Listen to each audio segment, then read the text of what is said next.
Hello friends, welcome to Online Tamila channel. இன்னைக்கு நம்ம சேனல்ல எதை பத்தி பார்க்க போறோம் அப்படினா class 12 CBSE chemistryல chemical kinetics chapterோட one shot video தான் பார்க்க போறோம். இது நிறைய பேர் கேட்டுட்டே இருந்தீங்க.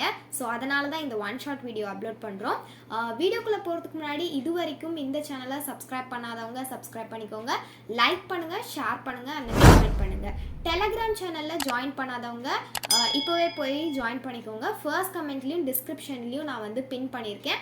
நீங்க வந்து அந்த சேனலை ஜாயின் பண்ணிட்டீங்க அப்படின்னா இந்த நோட்ஸ்லாம் வந்து நாங்கள் அந்த சேனலில் வந்து நாங்கள் அப்லோட் பண்ணுவோம். அண்ட் தென் உங்களுக்கு வந்து நிறைய இன்ஃபர்மேட்டிவான வீடியோஸு எம்சிக்யூ கொஷின்ஸ் எல்லாத்தையுமே அந்த சேனலில் நம்ம அப்லோட் பண்ணுவோம்.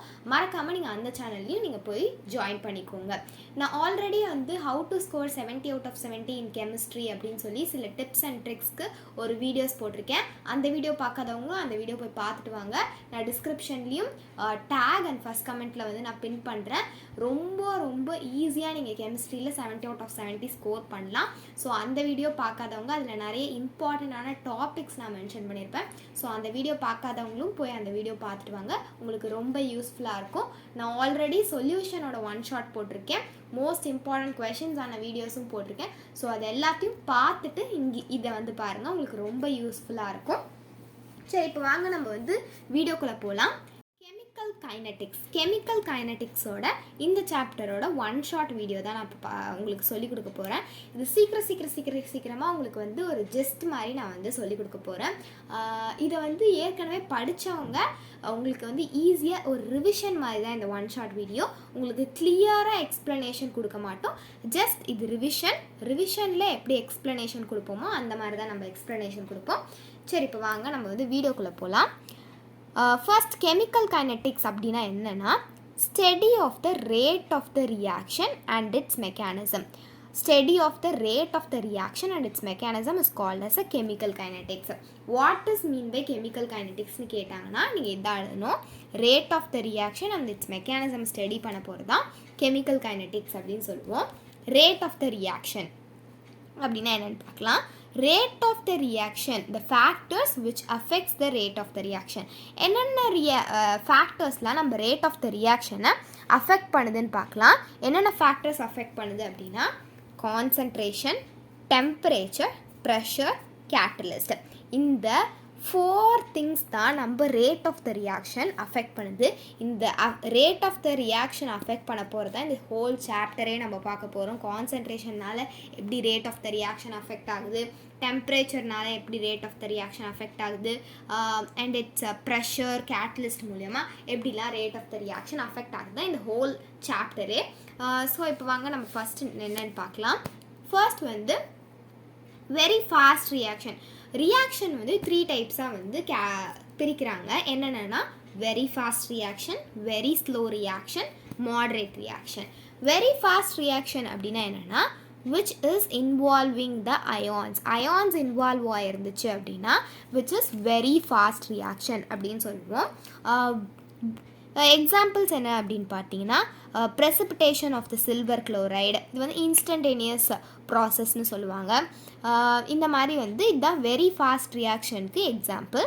நெக்ஸ்ட் பார்த்தீங்கன்னா வெரி ஸ்லோ ரியாக்ஷனாக ரொம்ப ஸ்லோவாக நடக்கும் அந்த process. For example rusting of the irons, inversion of the sugar cane, hydrolysis of the starch, இதெல்லாம் ரொம்ப ஸ்லோவாக இருக்கும். இப்போ ரஸ்டிங்னா ரொம்ப நாள் நீங்கள் வந்து அந்த காம்பவுண்டை வந்து நீங்கள் அப்படியே விட்டுட்டீங்க, அதாவது அந்த அயானை நீங்கள் அப்படியே விட்டுட்டீங்க அப்படின்னா அதுக்கு மேலே ரஸ்ட் ஃபார்ம் ஆகிடும்ல, அந்த ப்ரௌன் கலர் சப்ஸ்டன்ஸ், அது வந்து ரொம்ப நாள் ஆனால் தான் அது நடக்கும். ஸோ வந்து it's a very slow process. Moderate process அப்படின்னா என்னென்னா ஸ்லோவும் இல்லாமல் ஃபாஸ்ட்டும் இல்லாமல் ஒரு மாடரேட்டான ஸ்பீடில் வந்து ரேட் ஆஃப் த ரியாக்ஷன் நடக்கும். அது என்ன எக்ஸாம்பிள் அப்படின்னு பார்த்தீங்கன்னா hydrolysis of the yeast. So இதை நீங்கள் பார்த்துக்கோங்க. இது ரொம்ப குட்டியாக தான் புக்கில் கொடுத்துருப்பாங்க. இன்கேஸ் உங்களுக்கு 2 மார்க்கில் கூட கேட்கலாம். ஸோ இதை நீங்கள் பார்த்துக்கோங்க. போன டைம் வந்து இந்த கொஷின் கேட்டிருந்தாங்க. ஸோ வந்து இதை நீங்கள் நல்லா பார்த்துக்கோங்க. நெக்ஸ்ட் என்னன்னு பார்க்கலாம். ரேட் ஆஃப் த ரியாக்ஷனோட யூனிட்ஸ் என்னன்னு பார்த்துக்கோங்க. யூனிட்ஸ் வந்து எல்லாத்துக்குமே யூனிட்ஸ் வந்து ஒவ்வொன்று வேரி ஆகிட்டே இருக்கும். ஸோ யூனிட்ஸ் வந்து வெரி வெரி இம்பார்ட்டன்ட். நீங்கள் யூனிட்ஸ்க்கு வந்து ½ மார்க் வந்து ப்ரொவைட் பண்ணுவாங்க. இன்கேஸ் நீங்கள் யூனிட்ஸ் போடலை அப்படின்னா கண்டிப்பாக உங்களுக்கு ½ மார்க் கொடுக்க மாட்டாங்க. ஸோ ½ மார்க்ன்றது எவ்வளோ இம்பார்ட்டன்ட் அப்படின்றது இன்ஜினியரிங் ஸ்டூடெண்ட்ஸ்க்கு தெரியும். கட் ஆஃபில் ரொம்ப இம்பார்ட்டன்ட். அதுவும் கெமிஸ்ட்ரியில் வந்து நீங்கள் ஈஸியாக ஸ்கோர் பண்ணலாம். அந்த ½ மார்க்கை நீங்கள் சில்லியாக வேஸ்ட் பண்ணிடாதீங்க. ஸோ யூனிட்ஸ் வந்து நல்லா பார்த்துக்கோங்க. யூனிட்ஸ் வந்து ரேட் ஆஃப் த ரியாக்ஷனோட யூனிட்ஸ் என்ன அப்படின்னு பார்த்தீங்கன்னா mole, litre inverse, second inverse is the rate of the ரியாக்ஷனோட யூனிட்ஸ். ஆர் வந்து ATN செகண்ட் இன்வர்ஸ் அப்படின்னு சொல்லுவாங்க. நெக்ஸ்ட் பார்த்தீங்கன்னா rate of appearance. Rate of appearance அப்படின்னா என்னென்னா minus of del of concentration of reactant divided by time. Rate of இது வந்து rate of disappearance. இது rate of disappearance. Rate of disappearance அப்படின்னா என்னென்னா minus of del of concentration of reactant by time. ஏன்னா வந்து ரியாக்டன் to product போகையில் ரியாக்டன் வந்து disappear ஆகும். ஸோ தட் இங்கே வந்து மைனஸ் ஆஃப் ரியாக்டன்ட்னு சொல்கிறோம். Rate of appearance. Rate of appearance அப்படின்னா என்னென்னா plus of del of concentration of product by del T அப்படின்னு சொல்லுவோம். ஸோ வந்து ரியாக்டன்ட் வந்து ப்ராசஸ் நடக்கையில் ரியாக்டன்ட் ப்ராசஸ் முடிஞ்சிச்சு அப்படின்னா ப்ராடக்ட் ஃபார்மேஷன் நடக்கும். So product formation is appearance. Disappearance of the நம்ம ரேட்னா என்ன அப்படின்னு கேட்டாங்கன்னா the disappearance of the reactant to the appearance of the product is known as a rate of the reaction அப்படின்னு நீங்கள் எழுதணும். இன்கேஸ் உங்களுக்கு டெஃபினேஷன் கேட்டாங்க அப்படின்னா நீங்கள் இதை எழுதிக்கோங்க. உங்களுக்கு ரேட் ஆஃப் அப்பியரன்ஸ் அண்ட் டிஸ்அப்பியரன்ஸ்னால் என்னென்னு புரிஞ்சிருக்கும்னு நினைக்கிறேன். நெக்ஸ்ட் வந்து average rate of the reaction. Average rate of the reaction அப்படின்னா என்னென்னா change in either reactant or product in a given interval of time. So இது வந்து கீவேர்ட், நல்லா வந்து எழுதிக்கோங்க, அண்டர்ஸ்டாண்ட் பண்ணிக்கோங்க.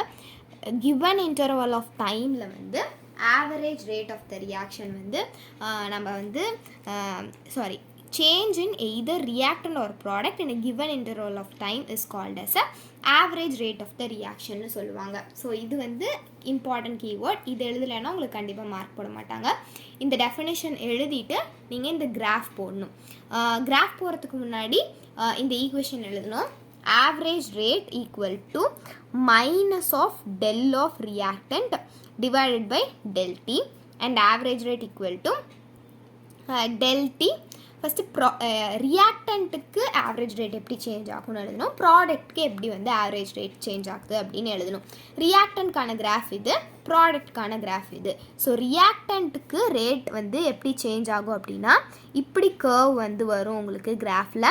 So concentration of the reactant to the time போட்டு curve வந்து இப்படி வரும்.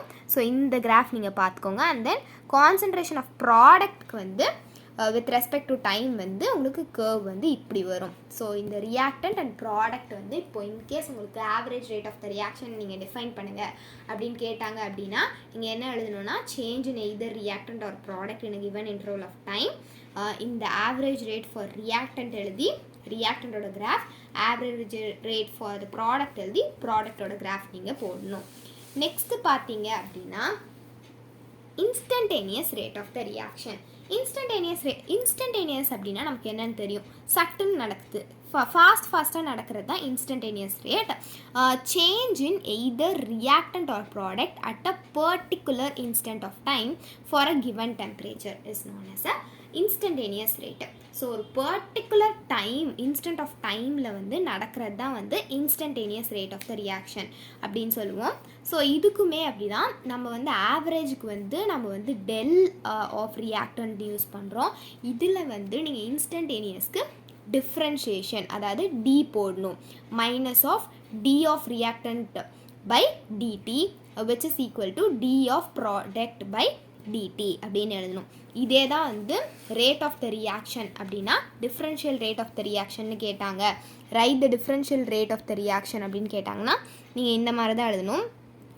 Reactant by product, reactant by product. For எக்ஸாம்பிளுக்கு இங்கே கொடுத்துருக்காங்க பாருங்கள், N1A plus N2B gives N3C plus N4Dன்னு வச்சுக்கோங்களேன். இதுக்கு நீங்கள் ரேட் ஆஃப் ரியாக்ஷன் எழுதணும்னா எப்படி எழுதுவீங்க அப்படின்னா minus of D of reactant என்ன நமக்கு இங்கே ஏ, டிவைட் பை இங்கே வந்து என்ன வந்து டிடிக்கு வந்து டிவைடுக்கு வந்து ரியாக்டண்ட்டோட கோஎஃபிஷியன்ட் என்னவோ நீங்கள் அதை டிவைடுக்கு போட்டுருணும். Divide n1 dt which is equal to minus d of b. இந்த b கான்சன்ட்ரேஷனும் ரியாக்டன்ட் தான், அதனால தான் மைனஸ் பி யூஸ் பண்ணியிருக்கோம். இதனுடைய coefficient n2 divide by dt அப்படின்னு எழுதணும். அதே மாதிரி தான் ப்ராடக்ட்க்கும். இது உங்களுக்கு புரிஞ்சிருக்கும்னு நினைக்கிறேன். இப்போ நெக்ஸ்ட் வந்து factors affecting the rate of the reaction பார்க்கலாம். Factors affecting the rate of the reaction அப்படின்றதுல என்னென்னா, நம்ம முன்னாடியே பார்த்தோம் 4 ஃபேக்டர்ஸ் வந்து ரேட் ஆஃப் த ரியாக்ஷனை வந்து அஃபெக்ட் பண்ணுது. ஃபர்ஸ்ட் வந்து nature of the reactant. Nature of the ரியாக்டன்ட்னால நமக்கு rate of the reaction affect ஆகும். இஃப் த போலார் ஆர் அயானிக்காக இருந்துச்சு அப்படின்னா நேச்சர் ஆஃப் த ரியாக்டன்ட் நமக்கு ரேட் ஆஃப் த ரியாக்ஷன் ரொம்ப ஃபாஸ்ட்டாக நடக்கும். If nature of the reactant கோவலண்ட்டாக இருந்துச்சு அப்படின்னா நமக்கு வந்து ரியாக்ஷன் ஸ்லோவாக இருக்கும். உங்களுக்கு இது புரிஞ்சிருக்கும்னு நினைக்கிறேன். நெக்ஸ்ட்டு வந்து கான்சன்ட்ரேஷன் பேஸ் பண்ணி எப்படி rate of the reaction affect ஆகுது அப்படின்றத பார்ப்போம். கான்சன்ட்ரேஷன் பேஸ் பண்ணி அஃபெக்ட் ஆகுறது, concentration is directly proportional to the rate of the reaction. If concentration increase ஆகிட்டே இருந்துச்சுன்னா ரேட் ஆஃப் த ரியாக்ஷனும் இன்க்ரீஸ் ஆகிட்டே தான் இருக்கும். இதை வந்து நம்ம ரேட் லான்னு சொல்லுவோம். Concentration is directly proportional to the rate of the reaction is known as a rate law அப்படின்னு சொல்லுவோம். ரேட் லா வந்து ரொம்ப இம்பார்ட்டண்ட்டான விஷயம். ரேட் லாவில் தான் நமக்கு வந்து order, 0 order, first order, second order அப்படின்னு வந்து வந்துகிட்டே இருக்கும். ஸோ நம்ம அதை பார்க்கலாம். இப்போ ரேட் லா அப்படின்னா என்னென்னு பார்க்கலாம். ரேட் லா வந்து எக்ஸ்பெரிமெண்டலி எப்படி நம்ம டிட்டர்மைன் பண்ணுவோம் அப்படின்னா, rate law which is depends only on the concentration of the reaction. rate law வந்து கான்சன்ட்ரேஷனை மட்டும்தான் டிபெண்ட் பண்ணி இருக்கும். rate law is directly proportional to concentration of A. நம்ம இதிலே நமக்கு தெரிஞ்சிருக்கும். நம்ம இது ஒரு எக்ஸாம்பிள் எடுத்துக்கலாம். concentration of A power x, concentration of B power y. so rate equal to K concentration of AX concentration of B power y. So இப்போ நம்ம என்ன எழுதணும் அப்படின்னா, கான்சன்ட்ரேஷன் ஆஃப் இந்த கேன்றது என்ன அப்படின்னா rate constant. Rate equal to rate constant into நம்ம concentration of A and rate of the reactant. Concentration of ரியாக்டன்ட்டை மட்டும் நம்ம முன்னாடியே சொன்ன மாதிரி இது ரியாக்டன்ட்டை மட்டும்தான் ரேட்ல வந்து டிபெண்ட் பண்ணியிருக்கோம். ப்ராடக்ட் என்ன ஃபார்ம் ஆனாலும் ரேட்ல வந்து டிபெண்ட் பண்ணாது. ஸோ கான்சன்ட்ரேஷன் ஆஃப் ரியாக்டன்ட் மட்டும்தான் நீங்கள் எழுதணும். இங்கே வந்து நம்ம முன்னாடி நம்ம போட்டிருக்கோம் பாருங்கள். இந்த இடத்துல வந்து இது ஒரு ஈக்குவேஷன். இந்த ஈக்குவேஷனில் வந்து கான்சன்ட்ரேஷன் வந்து ரியாக்டன்ட் மட்டும்தான் நம்ம இந்த சைடு ஈக்குவல்ட்டுக்கு அப்புறம் போட்டிருக்கோம். ப்ராடக்ட் வந்து நம்ம போடலை பாருங்கள். ப்ராடக்ட் வந்து நம்ம இந்த ரேட் லாவில் யூஸே பண்ணல. So rate equal to K into reactant A power X B power Y. இது உங்களுக்கு புரிஞ்சுக்கும்னு நினைக்கிறேன். ரேட் நமக்கு எப்படி எழுதணுன்றது நமக்கு தெரியும். இப்போ நம்ம நெக்ஸ்ட்டு வந்து ஆர்டர் ஆஃப் த ரியாக்ஷன் பார்க்கலாம். Order and molecularity. ஃபர்ஸ்ட் நம்ம ஆர்டர் ஆஃப் த ரியாக்ஷன் பார்ப்போம். ஆர்டர் ஆஃப் த ரியாக்ஷன் அப்படின்னா என்னென்னா, the sum of the powers of the concentration of the reactant. நம்ம முன்னாடி இப்போ கொடுத்துருக்கோம் பார்த்தீங்களா, இந்த sum of the powers of the its concentration of the reaction is known as ஆர்டர்னு சொல்லுவாங்க. இப்போ இதனுடைய ஆர்டர் அப்படின்றது பார்த்தோம் அப்படின்னா, இதுக்கு பவரில் என்ன இருக்குது, எக்ஸ் அண்ட் ஒய் இருக்குது. So X plus Y equal to order of the reaction அப்படின்னு சொல்லுவாங்க. the order it can be fractional or zero. இது வந்து ஃப்ராக்ஷனலாகவும் இருக்கலாம், ஜீரோவாகவும் இருக்கலாம். which gives a clue to the mechanism of the reaction. இது வந்து mechanism of ரியாக்ஷனுக்கு வந்து இது வந்து ஒரு க்ளூ நமக்கு கொடுக்கும். இது வந்து போத் எலிமெண்ட்ரி அண்ட் காம்பவுண்ட் ரியாக்ஷனுக்கு வந்து யூஸ்ஃபுல்லாக இருக்கும். So order of the reaction உங்களுக்கு புரிஞ்சிருக்கும்னு நினைக்கிறேன். நெக்ஸ்ட் வந்து மாலிகுலாரிட்டி. மாலிகுலாரிட்டி அப்படின்னா என்னென்னா, number of reacting species take place in the elementary reaction which should be considered simultaneously, so which should be collide simultaneously is called as a molecularity of the reaction. Molecularity of the reaction elementary reactionக்கு மட்டும்தான் use ஆகும். உங்களுக்கு வந்து complex ரியாக்ஷனுக்கு வந்து use ஆகாது. இதை ஞாபகம் வச்சுக்கோங்க. And then இது வந்து என்னென்னா, ரியாக்டிங் ஸ்பீஷீஸ் வந்து நம்பர் ஆஃப் ரியாக்டிங் ஸ்பீஷீஸ் எவ்வளோ இருக்குது அப்படின்றத நம்ம பார்க்குறது தான் வந்து மாலிகுலாரிட்டி. இது வந்து உங்களுக்கு வந்து ஆல்வேஸ் ஹோல் நம்பராக மட்டும்தான் இருக்க முடியும், ஃப்ராக்ஷனோ அப்படி உங்களால் இருக்க முடியாது. அண்ட் தென் வந்து it will not gives clues to the mechanism of the reaction. Next வந்து it is useful for only elementary reaction. இது வந்து காம்ப்ளெக்ஸ் ரியாக்ஷனுக்கு சூட்டபிள் ஆகாது. மாலிகுலாரிட்டி. ஸோ இன்கேஸ் டிஃப்ரென்ஸ் கேட்டாங்க அப்படின்னா இந்த மாதிரி பாக்ஸ் போட்டு எழுதிக்கோங்க.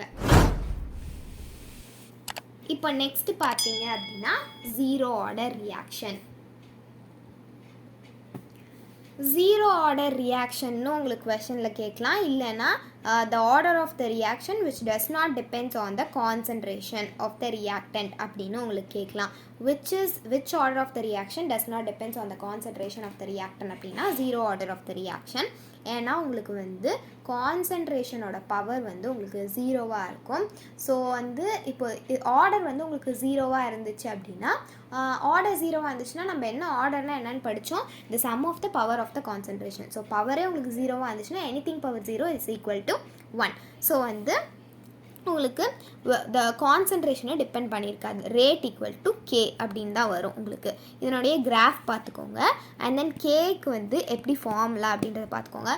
Zero order reaction, first order reaction, second order ரியாக்ஷன்லாம் நீங்கள் வந்து கிராஃபு அண்ட் தென் வந்து எப்படி வந்து இது வந்து டெரிவேஷன் இருக்கும் உங்கள் புக்கில்.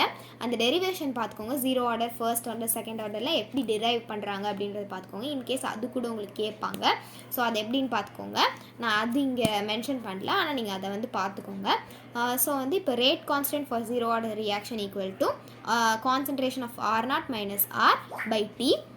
அண்ட் தென் T half வந்து ஃபார் எவ்ரி ஆர்டர் வந்து நீங்கள் பார்த்துக்கணும். T half equal to concentration of R0 by 2K.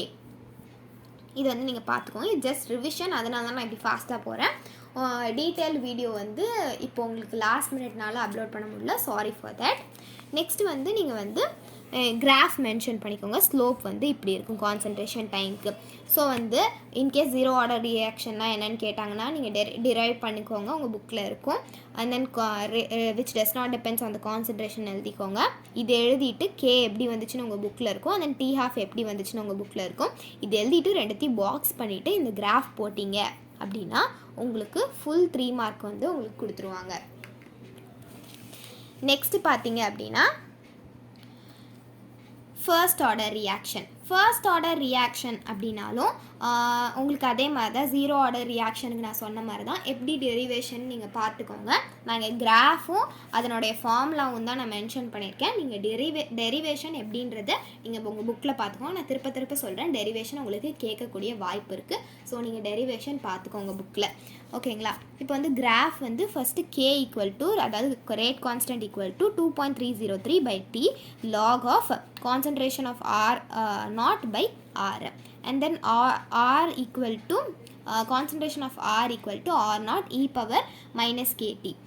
Next T half ஓடது வந்து என்னென்னு பார்த்தீங்கன்னா 0.693 by K. இது வந்து உங்களுக்கு நிறைய டைம் யூஸ் ஆகும். ஸோ இதை நல்லா ஞாபகம் வச்சுக்கோங்க. நெக்ஸ்ட் பார்த்தீங்க அப்படின்னா இதுவும் வந்து உங்களுக்கு இம்பார்ட்டன்ட் ஃபார்முலா. இது உங்களுக்கு புக்கில் கொடுத்துருக்க மாட்டாங்கன்னு நினைக்கிறேன். ஸோ இதை வந்து நீங்கள் நல்லா நோட் பண்ணி வச்சுக்கோங்க. இப்போ யூனிட் ஆஃப் கே நம்ம எப்படி கண்டுபிடிக்கணும் அப்படின்னா இதுக்கு ஒரு ஃபார்முலா இருக்குது. ஐ திங்க் இது புக்கில் இல்லைன்னு நினைக்கிறேன். இருந்துச்சுன்னா ஓகே, அப்படி இல்லைன்னா நீங்கள் வந்து நோட் பண்ணிக்கோங்க. இது வந்து ஒரு ட்ரிக் மாதிரி இந்த ஃபார்முலா வந்து நோட் பண்ணிக்கோங்க. கேவோட யூனிட் கண்டுபிடிக்கணும் அப்படின்னா concentration power 1 - n by time. So இதுதான் வந்து யூனிட் ஆஃப் கே கண்டுபிடிக்கிறதுக்கான ஃபார்முலா. ஸோ இதை வந்து நல்லா பார்த்துக்கோங்க. இதை வச்சு நீங்கள் வந்து யூனிட் ஆஃப் கே கண்டுபிடிக்கிற மாதிரி 1 மார்க் கொஷின் கண்டிப்பாக கேட்பாங்க. எனக்கு தெரிஞ்சு போன டைம் கேட்டாங்க, ரிப்பீட்டட் கொஷின்ஸாக கேட்டுட்ருக்காங்கன்னு நினைக்கிறேன். நீங்கள் வந்து யூனிட் வந்து எல்லாத்துக்கும் பார்த்துக்கோங்க. யூனிட் ஆஃப் கே கண்டுபிடிக்கிற மாதிரி எனக்கு தெரிஞ்சு கண்டிப்பாக கொஷின் வரும்னு நினைக்கிறேன். நீங்கள் நல்லா இதை பார்த்துக்கோங்க. நெக்ஸ்ட்டு பார்த்தீங்க அப்படின்னா pseudo first order reaction. Pseudo first order reaction உங்களுக்கு 2 மார்க் கொஷனில் வரதுக்கு வாய்ப்பு இருக்குது. நல்லா பார்த்துக்கோங்க. The reaction is apparently seems to be higher order but behaves as a first order reaction under a certain condition is called as a pseudo order reaction. Pseudo order ரியாக்ஷன்னா நமக்கு பார்க்குறதுக்கு வந்து ஹையர் ஆர்டர் மாதிரி இருக்கும், ஆனால் வந்து it actually behaves as a first order. So வந்து நம்ம பார்க்குறதுக்கு ஒரு மாதிரி இருக்கும், ஆனால் ரியலாக நீங்கள் பண்ணீங்க அப்படின்னா அது வந்து ஒரு ஆர்டரில் இருக்கும். It is called as a pseudo order. சூடோனாலே நமக்கு ஃபால்ஸ் தானே. So false of the first order reaction it is called as a pseudo order reaction. இதுக்கு வந்து எக்ஸாம்பிள் என்னென்னா hydrolysis of the ethyl acetate in presence of the acid and the inversion of the sugar cane is called as a இதுக்கு வந்து example எழுதிக்கோங்க. இது கண்டிப்பாக உங்களுக்கு 2 mark கொஷனில் வரதுக்கு வாய்ப்பு இருக்குது. சில கெமிக்கல் கைனடிக்ஸில் சில தியரிஸ் தான் இருக்கும். ஸோ அதை நல்லா படிச்சுட்டு போய்க்கோங்க. ப்ராப்ளம்ஸ் உங்களால் அட்டன் பண்ண முடியலனா கூட தியரிஸ்லேயும் நீங்கள் நல்ல மார்க் ஸ்கோர் பண்ணிக்கலாம். இப்போ நெக்ஸ்ட்டு வந்து நம்ம இப்போ கான்சன்ட்ரேஷனில் எப்படி வந்து ரேட் ஆஃப் த ரியாக்ஷன் வந்து இதாக டிபெண்ட் ஆகிருக்கு அப்படின்னு பார்த்து செகண்ட் ஆர்டர் ரியாக்ஷன் இருக்குது. செகண்ட் ஆர்டர் ரியாக்ஷன் வந்து நான் இதில் எழுதலை, நீங்கள் வந்து செகண்ட் ஆர்டர் ரியாக்ஷன் வந்து நல்லா பார்த்துக்கோங்க. ஃபர்ஸ்ட் ஆர்டரோட உங்களுக்கு செகண்ட் ஆர்டர் வந்து ரொம்ப இம்பார்ட்டண்ட்டாக இருக்கும். செகண்ட் ஆர்டர் ரியாக்ஷனில் உங்களுக்கு வந்து rate equal to K into concentration of A square அப்படின்றது வரும். So second order reaction use பண்ணி உங்களுக்கு வந்து சில 1 மார்க் கொஷின்ஸ் வந்து வரும். நான் இதை வந்து லாஸ்ட் மோஸ்ட் இம்பார்ட்டன்ட் வீடியோ கொஷின்லேயே வந்து நான் உங்களுக்கு டிஸ்கஸ் பண்ணியிருப்பேன் rate of the reaction second order கொடுத்து. ஸோ நீங்கள் அந்த இதை வந்து நல்லா பார்த்துக்கோங்க. இதில் நான் செகண்ட் ஆர்டர் மென்ஷன் பண்ணல. ஸோ செகண்ட் ஆர்டர் ரியாக்ஷனும் நீங்கள் நல்லா பார்த்துக்கோங்க. வித் டெரிவேஷன் பார்த்துக்கோங்க. செகண்ட் ஆர்டர் ரியாக்ஷன் வந்து என்னென்னா உங்களுக்கு வந்து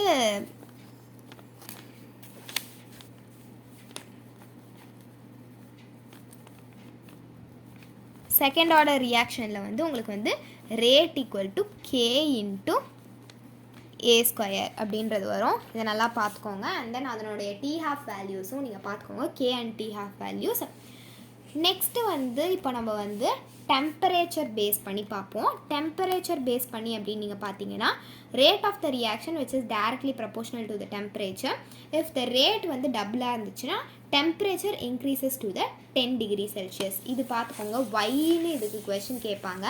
அசஸ் அண்ட் ரீசன் கொஷினில் இந்த மாதிரி கொஷின்ஸ் வரும். ஸோ இந்த டெம்பரேச்சர் பேஸ் வந்து புக்கில் வந்து உங்களுக்கு ஒரு குட்டி பாக்ஸ் மாதிரி கொடுத்துருப்பாங்க, அதை நல்லா பார்த்துக்கோங்க. நெக்ஸ்ட் வந்து அரேனியஸ் ஈக்குவேஷன். இதுக்கு வந்து ஒரு ஃபார்முலா இருக்குது, K equal to A e power minus E A by RT. So இது நல்லா பார்த்துக்கோங்க. ஏ வந்து இதில் என்னென்னா Arrhenius factor or the frequency factor or pre exponential factor அப்படின்னு சொல்லுவாங்க. E A is a activation energy.